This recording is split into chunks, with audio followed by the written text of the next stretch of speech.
Okay, welcome everyone, and this is a special Downtown Den politics podcast live today with some people joining us online. So good to see you all, and we're going to be focusing today on the UK's relationship with the European Union, because on the 19th of May there is a key summit taking place where the Chancellor and the Prime Minister's intention certainly is to try to reset the relationship that we have with the EU to basically improve the economic deal that was initially done by Boris Johnson's government some 4 or 5 years ago. Now, to help us navigate through some of those negotiations and what may or may not happen, I'm delighted today to be joined by Tom Brufatto from Best for Britain and James Coldwell, his colleague there as well. Best for Britain is a think tank that works on a whole range of issues relating to trade deals, but in particular trying to ensure that Britain gets their best deal it possibly can with our European Union partners. But to tell you more about the work of Best for Britain, I'll bring Tom in. Or James. I suppose Tom is probably best to handle this particular part of the discussion. And you guys are going to take us through some research that you've done and some polling, which I think will be really interesting in terms of how the government are going to be thinking about those negotiations at that summit later this month. Tom, over to you. Good morning, all. I'm Tom Brufatto, Director of Policy and Research at Best for Britain. It's a pleasure to join you. In summary, we have a pretty busy month this month when it comes to trade deals. Listeners will have seen that we've recently signed a trade deal, announced a trade deal with India, and this was followed by another announcement on a trade deal with the United States of America. Now, they're very different trade deals, and lots of them have been juxtaposed, quite rightly, or compared to, I should say, our future trade deal with the European Union. This is something that is coming up on the 19th of May. There is a big summit between Keir Starmer and Ursula von der Leyen, which for the first time will seek to implement Keir Starmer's relationship reset with the European Union. If I could quickly take everyone back to before the 2024 general election, keen observers of politics will have noticed that Keir Starmer did make some manifesto commitments with regards to our trading relationship with Europe, mainly to seek to improve economic growth in the United Kingdom. This included a set of red lines, namely no returning to the single market, customs union, or freedom of movement. But within that scope, the Labour Party made provisions for an improved relationship when it comes to trade. Now, obviously, we have had very consequential events across the globe which have changed the geopolitics of the situation, not least Russia's war of aggression in Ukraine, which has meant that on top of our trading relationship with the European Union, we now have a big opportunity to discuss the European continent's defence and security.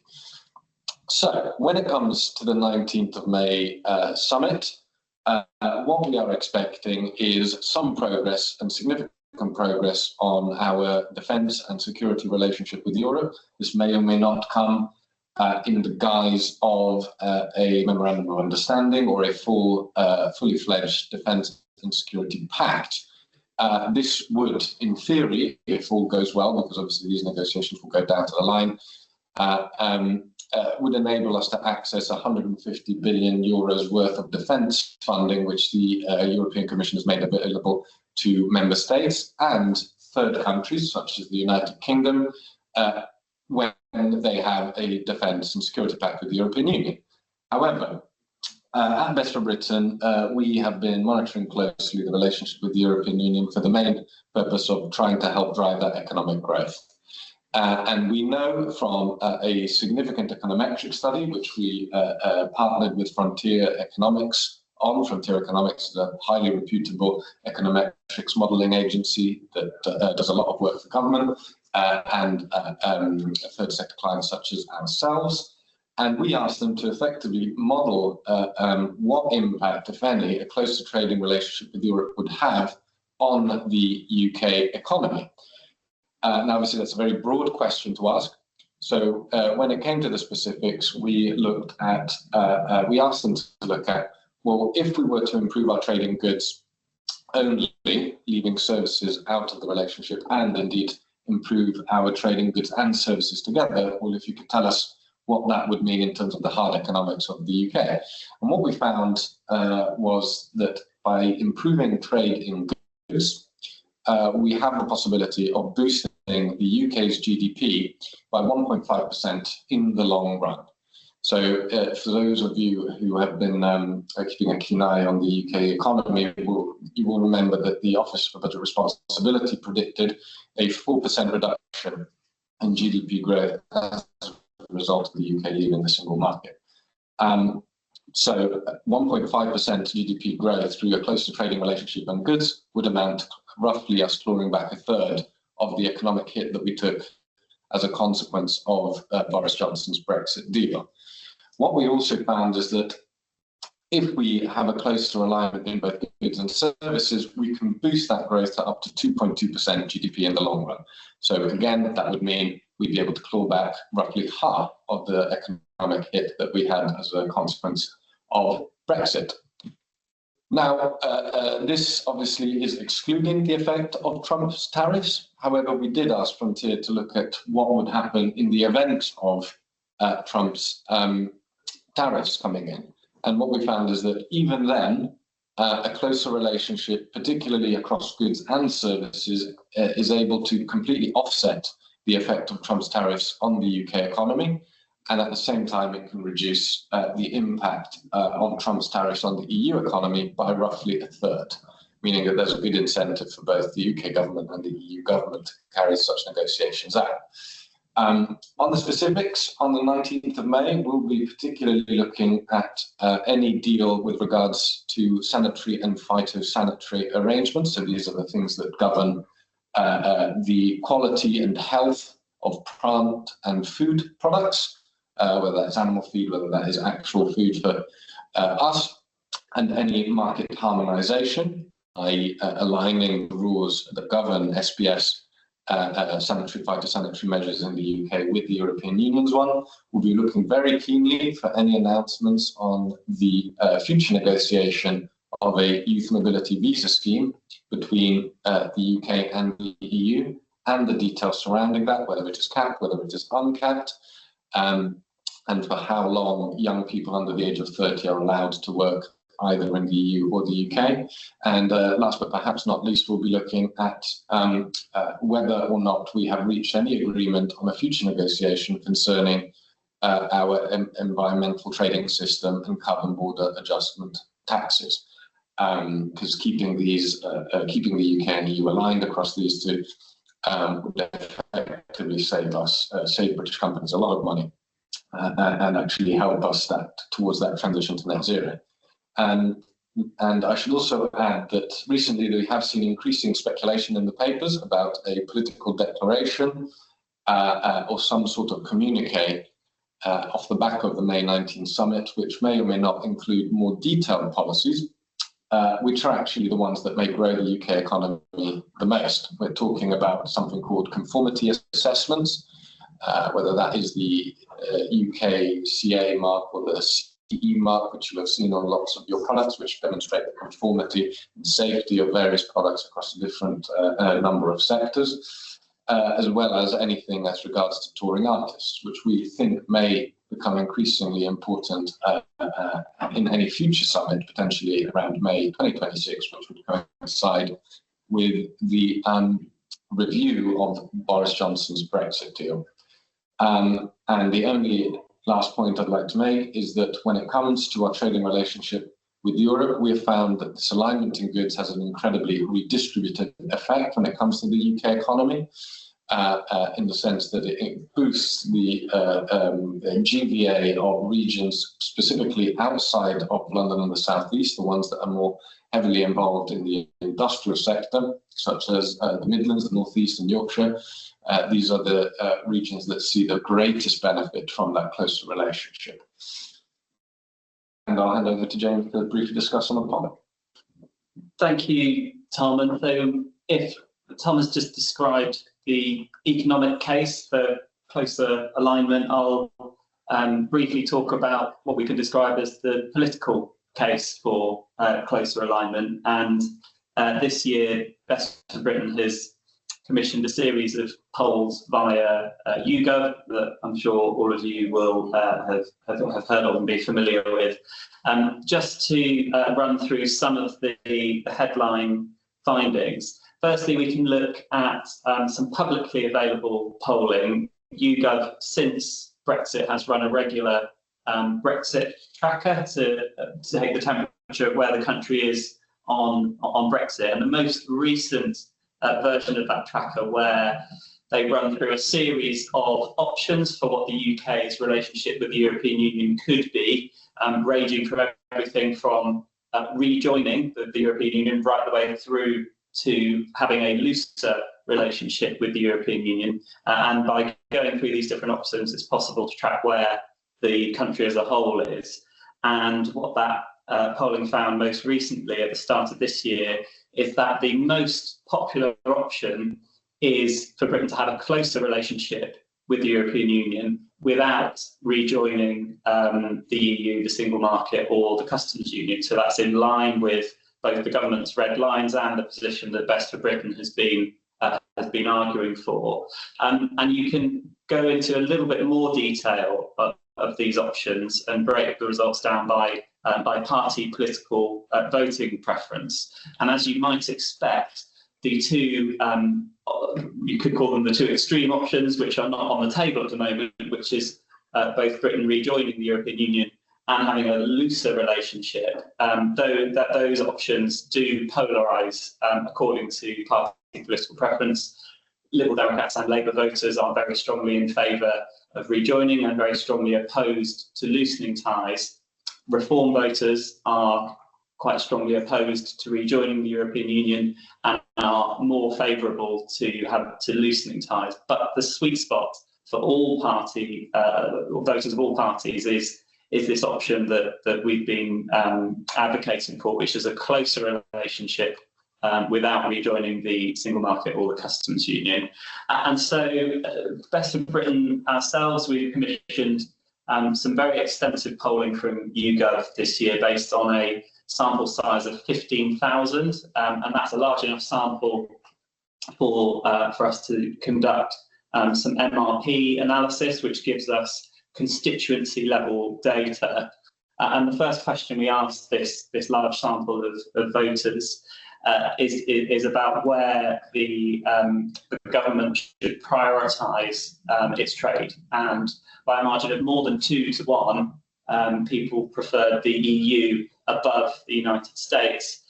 And it's important to note that this polling was conducted before Donald Trump introduced tariffs and before that now infamous meeting with President Zelensky in the White House. So our expectation would be that if we asked this question again, there would be an even stronger divide between the most popular option for trade with the EU and we suspect people would be less keen on trade with the United States.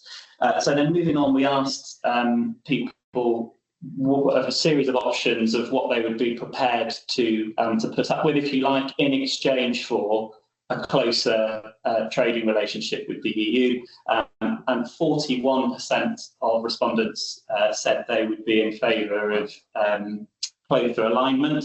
So again, roughly a 2 to 1 margin compared to those who said they were opposed to it. And looking at the constituency level data shows that almost every constituency in Great Britain favours closer alignment. There were just 2 constituencies that didn't prefer closer alignment. Those were Clacton, which some of you will know is Nigel Farage's constituency, and then Castle Point was the other constituency. But even in those 2 outliers, the results were actually very close. So there was clear support across the country for closer alignment with the EU. Then we asked the question in a slightly different way to ask if people would put up with the UK having to follow some EU rules in order to secure that closer trading relationship. And we found that an outright majority, 54%, would support that position, and just under 3 in 10 would be opposed. And then finally, we asked people if they would support the UK having to follow all EU rules in exchange for a closer trading relationship. And even here, and this, to be clear, is an option that is not on the table for the negotiations and the summit on the 19th of May, more people are in favour of that option than opposed. So roughly 44% of the UK population said they would be in favour of the UK having to follow all EU rules in exchange for a closer trading relationship, and around 38% were opposed. So again, we think this sweet spot is somewhere around this idea of a close relationship that requires the UK to follow some EU rules. And then very recently, we conducted a separate set of polling, again commissioned via YouGov, to ask whether, given the big events that have taken place in the world, whether people still think that improving trade with the European Union is an important factor, and overwhelmingly they do. 2/3 of British voters at the moment do think it's an important priority for the UK government to improve the relationship with the EU. There is some difference according to party political lines. Again, Labour voters, Liberal Democrat voters are very, very strongly in favour of this. Reform voters are more divided, but overall 2/3 of voters support that position.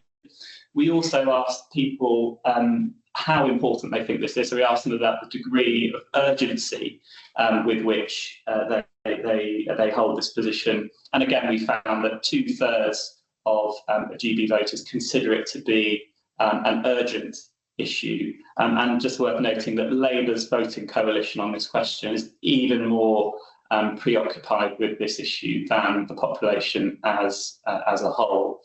And so what we've been doing in presentations like this and conversations like this with businesses is to encourage you to contact government directly to make the case, if you agree with this, of course, that there should be a closer relationship between the UK and the EU.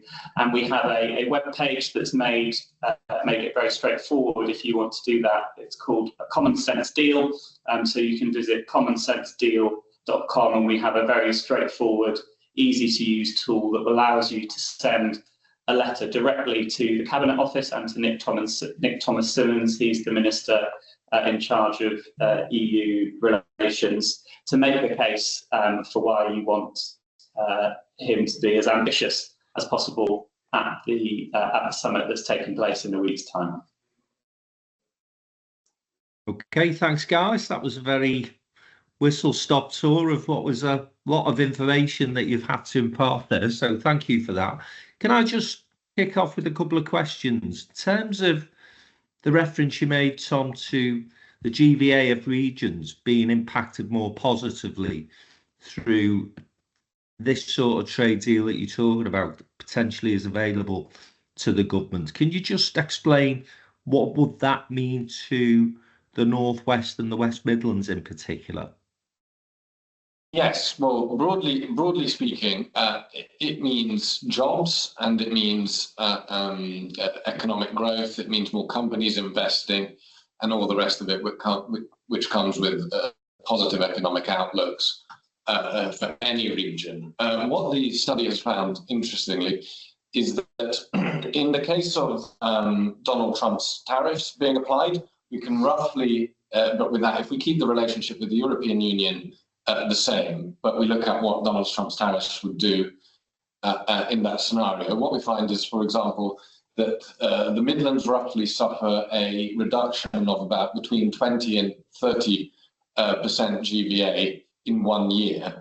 Now, if you then include a closer relationship when it comes to goods, that suddenly flips to a roughly 20 to 30% increase in GVA. And if you account for goods and services, that grows up to roughly 0.4%. Now, and what does that mean? It means that effectively Trump's tariffs are mainly targeting British goods and the goods industry, the industrial sector. Putting up tariffs reduces our output, but we're not able to overcome that reduction in market access in the United States unless we open up our market access commensurately with the European Union. So we're roughly looking at 0.2 reduction in US tariffs to a positive plus 0.2 with goods, and then up to double that to 0.4% when it comes to goods and services with the European Union. Thank you. And just in terms of your work in Parliament, because obviously you guys are regularly in Westminster lobbying politicians, and I just wondered whether or not you'd noticed a shift at all in opinion since those local election results were obviously Reform have done particularly well, and whether or not that may have spooked some of the people who previously were more positive towards doing a deal with the EU. The honest answer is yes, a bit, but there are caveats to that, in the sense that there is no doubt that Reform UK has broadened its electoral appeal, and we know that we've seen that in the polling numbers that polled very high, in some cases higher than even Labour and the Conservatives, according to some pollsters. And the question has been whether that was true or not. Now, we've seen from the local elections that there is a good chance that at least when it comes to local elections, that polling stance actually does translate. However, we know that's not the end of it. People vote differently in local elections than in general elections, and they were all the local elections were fought on very sort of Tory reform-facing areas predominantly. So there is some concern that Reform UK surge should mean that we need to temper our ambitions with the European Union. However, there's a problem with that, which is quite well known and very clear, in that by broadening its electoral appeal, Reform has, of course, actually started appealing to people whose views agree we need a closer relationship with the European Union. People are not voting Reform exclusively on the grounds of its European stance. In fact, Reform UK is campaigning on all issues except the European one of recent, and we suspect that may largely be due to the fact that public opinion has shifted so dramatically that actually there isn't much political currency to be made through campaigning against a closer relationship with the European Union. That may change, we don't know, but fundamentally, by broadening its appeal, it is welcoming in a new set of supporters which do not agree with the sort of pre-2024 view that Reform UK had of the European Union. And furthermore, lots of pollsters and political scientists are looking at the data to try and figure out exactly what the motivations are for Reform surge, but every indication is that it's actually more to do with domestic tax and spend decisions the government has made, as opposed to its stance on Europe. And to that effect, the main point that we make is that to improve people's cost of living situation and make people feel richer, the main way of achieving this is through obtaining that economic growth that a closer relationship with the European Union can deliver. Now, we mentioned the numbers earlier in terms of what growth we can expect as an absolute in terms of GDP, but if we look at it in comparison to, let's say, other trading relationships that we have, if you assume the US trade deal that we have just signed is not really a fully fledged trade deal, which is mainly restorative. It removes some tariffs, and that will be good, as we've discussed earlier, in terms of the impact that will have for GVA across the regions, but it won't actually produce any growth. It will just inhibit a reduction in growth. Even the previous Boris Johnson government put a full-fledged US-UK FTA roughly increasing the UK economy by 0.16% in the long run. Now you can see that's obviously an order of magnitude out compared to the 1.5% we can expect from a closer UK-EU trading relationship. As a further comparison, the Australia and New Zealand trade deals that Boris Johnson signed, if you combine those, they roughly account for 0.1% growth in UK GDP in the long run. Again, a whole order of magnitude out compared to the one with the European Union. So the best antidote to Reform UK is actually that closer relationship, provided you can make sure that the economic growth translates into improved living standards. And we think that is achievable because everyone has noticed the sharpness of the economic decline we've experienced since moving from a single market membership to a trading cooperation agreement, the Boris Johnson deal type arrangement. So clawing back losses made as a result of that agreement is going to impact us with the same speed that the decline has hit us. Final question from me, and then I'll bring some of our audience in. I know Jim's got a couple of questions ready for you.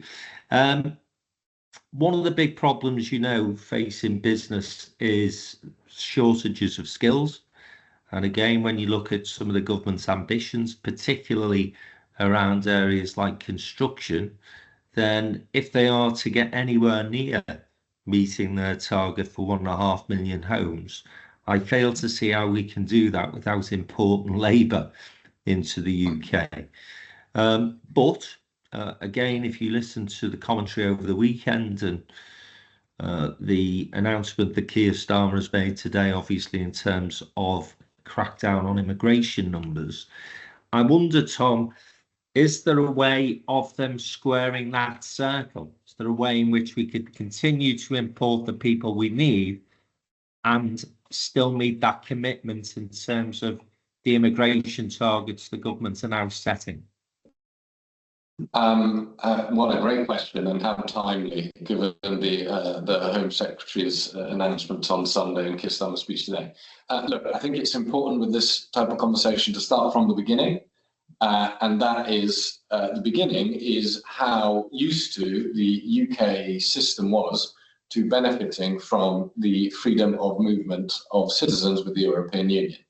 What happened with the loss and removal of that freedom of movement is the government, Boris Johnson government, quickly identified a very, very big skills hole in the UK system as European citizens moved back to Europe and other UK EU citizens started not coming to the European Union. And so to plug that hole, because the change was immediate, that meant that they had to produce a new visa type scheme, the Australian style system, which included a shortage occupation list and a seasonal worker scheme, a set of visas which allowed UK companies to go and look for skills outside of the EU in order to fix that gap, because obviously bringing in the skills, growing the skills domestically takes time.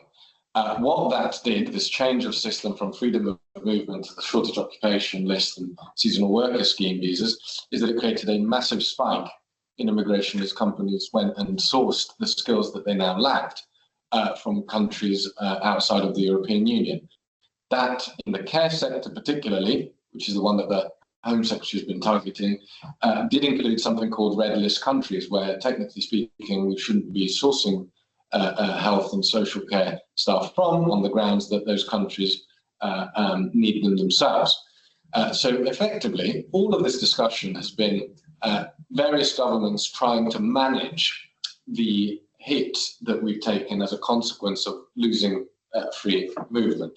So there's nothing particularly wrong in wanting to upskill one's domestic workforce, but as Frank correctly points out, the problem is that takes time, and you need to be able, you need businesses to be able to recruit the skills that they need in order to grow the economy and prosper. Now, in the interim, while a solution is found, what we would say is the Youth Mobility Visa Scheme with the European Union is an excellent avenue to explore. For those that may or may not be aware, it is under serious consideration. as part of the 19th May summit between the UK and the European Union. We expect that if everything goes well, there will be some announcement on launching the negotiation on the detail of any such scheme. And what it is, it's a scheme that allows under 30s, so 18 to 30-year-olds, to go and work, study and live in either the UK or the EU, so it's reciprocal, for a limited number of years on a visa basis. That means that they have no residency, they can't quite stay on afterwards. The schemes are quite common when they come to sort of trade agreements. We have them with Australia, New Zealand, Uruguay. We have 13 in total, just those three, just to name a few. And what it would allow a number undisclosed, because it's due up for negotiation, a total number of people to move one way or the other to either study or work, and that could help somewhat to plug the skills gap that the Trade and Cooperation Agreement has left. Thank you. James. Most interesting. Can I ask you both what the mood of our European friends is coming into these negotiations? I'm intrigued to know, because there have been some negative signs. I mean, you're talking about defence procurement. There was a story, I don't know how substantial it was, that the French were actually opposed to us bidding for defence equipment, which seems an extraordinary reaction given the international military situation. One fundamental question: will it benefit the European Union to have these trade agreements? I mean, do they see it as a positive for their GDP as well? And finally, reform. Very interesting what you say about Reform UK needing to tone it down on the European Union. But we can be sure that the Daily Mail and the Daily Telegraph and most of the conservative newspapers will be watching May the 19th like hawks for signs of backsliding and that sort of thing. And you know, with the long-term prospect possibly of reform being in a British government by 2029, will there be any feeling that there's no point in doing this because it could all be torn up later? Two excellent questions. On the European Union's mood towards the United Kingdom, we've done a lot of work in Brussels, and we work constantly even with the various missions in the UK.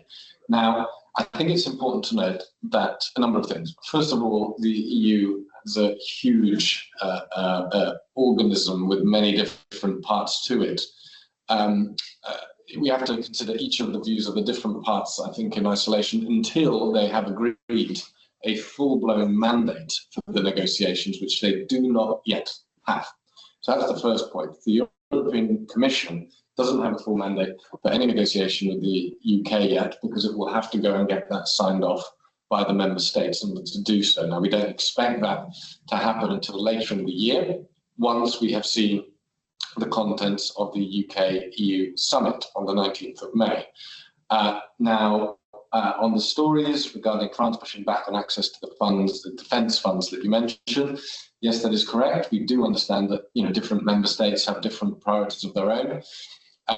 They have different views on different elements of the reset. But broadly speaking, the European Union's mood has been very, very positive. I think they have welcomed the new tone from the UK government for the first time, probably since the referendum in 2016, if not slightly before then even, the Cameron years.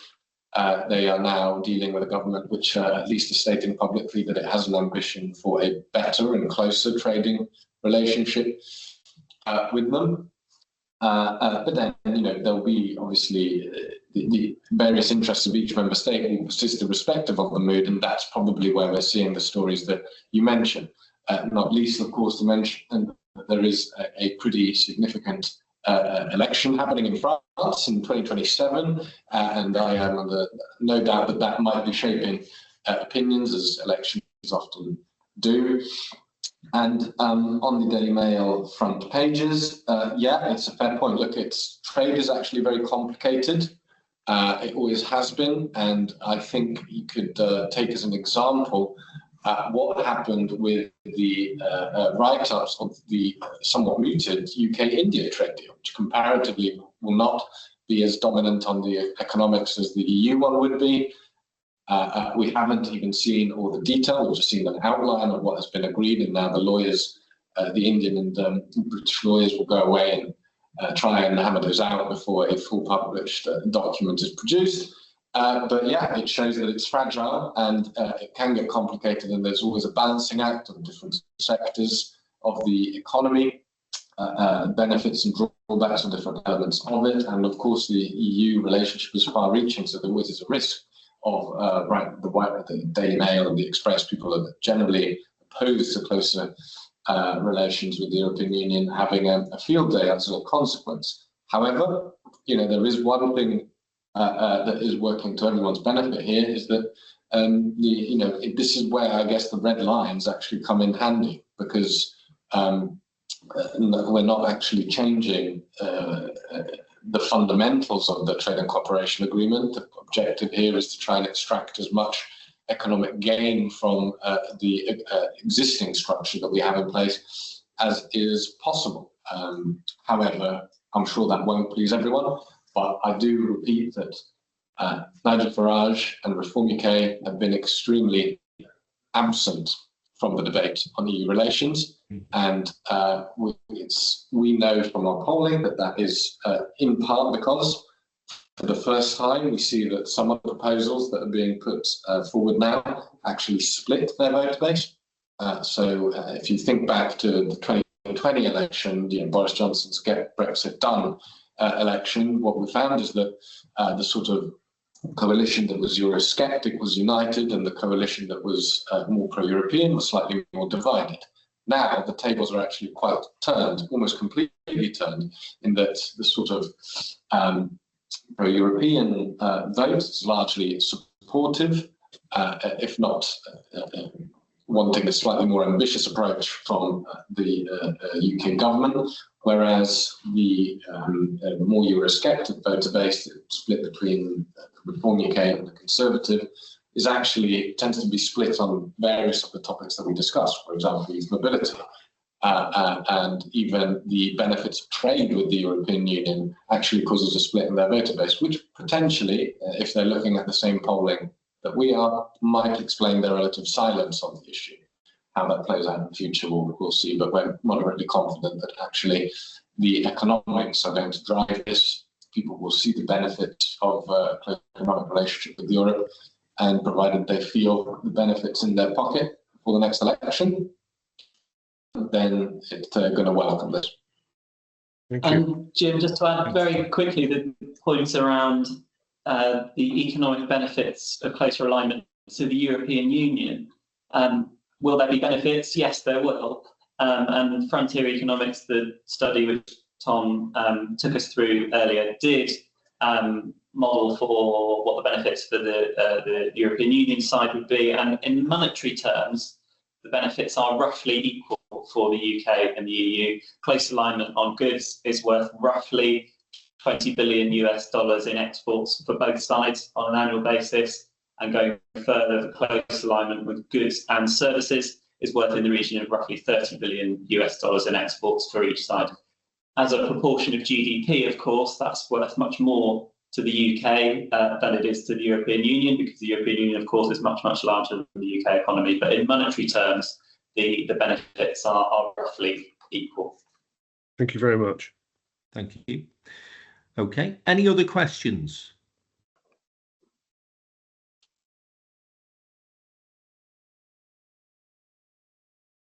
John, you looked as though you were going to ask a question then, but you're muted, so I'm not sure whether that's the case or... Yeah, you've got your hand up. There you go. Go on, John. I was just going to ask if there's been any reference to closer ties around or achieving energy security and an alliance across the EU on something like that. Mm. Was that... sorry, that was slightly broken up. Right, sorry, my apologies. In terms of the agenda for that meeting on the 19th, is there likely to be any discussion around delivering energy security as an alliance across the EU?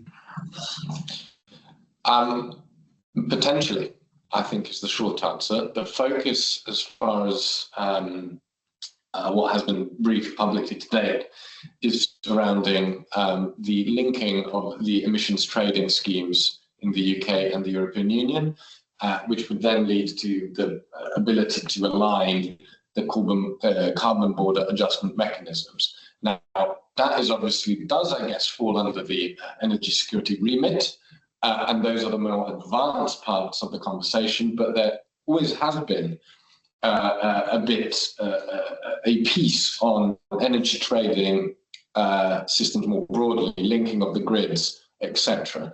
Now, one would hope that those are being addressed at the same pace as the linking of the environmental trading schemes and the carbon border adjustment mechanisms. However, I think we'll have to wait and see on May the 19th what they come up with, and I would expect a sort of decision to an agreement on the possibility of negotiating such energy security agreements after the May 19th summit. So to recap, maybe broadly, yes, there's certainly an ambition, but we'll have to wait and see for the 19th of May to see how far along they have gone on that, I think. Thank you. Thanks. Paul? Yeah, thanks, Frank. Hi, Tom. Hi, James. Just to put this into context, then, we get to an event on the 19th of May. What do you envisage the programme will be thereafter? You know, assuming that this first real engagement with our EU or former EU counterparts are positive. You know, what do you see the activities be leading up to where it impacts the economies that we all operate in? Thanks, Paul. Great question. So, as far as anyone understands, and obviously the private negotiations being carried out in pretty much secret, so we learn most of the things from when the things accidentally make their ways into the papers. On the 19th of May, we expect some form of announcement of a pact on defence and security, which includes access to this $150 billion euro fund. If all goes well, then separate to that, we expect a list of policy items that will be pitched as to be negotiated immediately. We would then expect those policy items, which include the section on phytosanitary, hopefully youth mobility, provided the negotiations leading up to the 19th of May go well. Of course, they will go up to the wire, so there can be changes that can still go wrong. But say that doesn't happen, we'd expect them to launch intensive negotiations on those policy areas as to immediately, with a view of, hopefully, one can speculate, completing them ahead of the May 2026 Trade and Cooperation Agreement review. Whether that is possible, it's very much debatable, and experts across the field will have very different views on this. But I would have thought that may be the starting ambition. Then negotiations can get delayed, bogged down in the detail. You get close to elections, especially the French ones, and who knows how they might plan it. But I think the ambition is probably going to be around that. Then the last question is, well, what happens in May 2026 when there's this Trade and Cooperation Agreement review? Now, that's where we think it is possible that there might be another set of policies to be looked at as part of that Trade and Cooperation Agreement review. That is, if everything goes very well. And we do think that this is not, however, a universally shared perspective in the European Union or Commission, but it is certainly something that we'd advocate for, because the Trade and Cooperation Agreement covers the majority of our trade. Sanitary and phytosanitary agreement will do wonders for the agri-food sector, particularly in Northern Ireland. But if we want to shift the economic dial, we need goods more broadly. We need the value chains of the sanitary agri-food sector to be captured, and a broad spectrum of goods to be covered by any future deal. And that, we think, is best placed to be looked at as part of the TCA review. But we'll look for it in the summit as well. They're not mutually exclusive, but that, I think, is the direction we're heading in. Thank you, Tom. Thank you. everyone for contributing this morning. I'm conscious we've just gone over the 10 o'clock time, but if there is anybody desperate to ask any questions, then please do email them through to us and we'll get the information across. We'll also circulate the report that Best for Britain have commissioned so that you can have a more detailed look at that. And Tom, James, just want to remind us how we lobby our government to get some sort of closer alignment with the EU. I know you've mentioned it, but just remind us before we go. Absolutely. So the website to visit is commonsensedeal.com. That takes you through to a very simple to use tool that will allow you as an individual or as a business to compose a letter that will go directly to Nick Thomason's in the Cabinet Office. So it's commonsensedeal.com. Lovely. Okay, thanks for joining us this morning, guys. Much appreciated. And obviously, thanks everybody for joining us today and asking your questions. And let's keep an eye on what happens on the 19th of May. I'm sure this is a subject we will come back to in the future.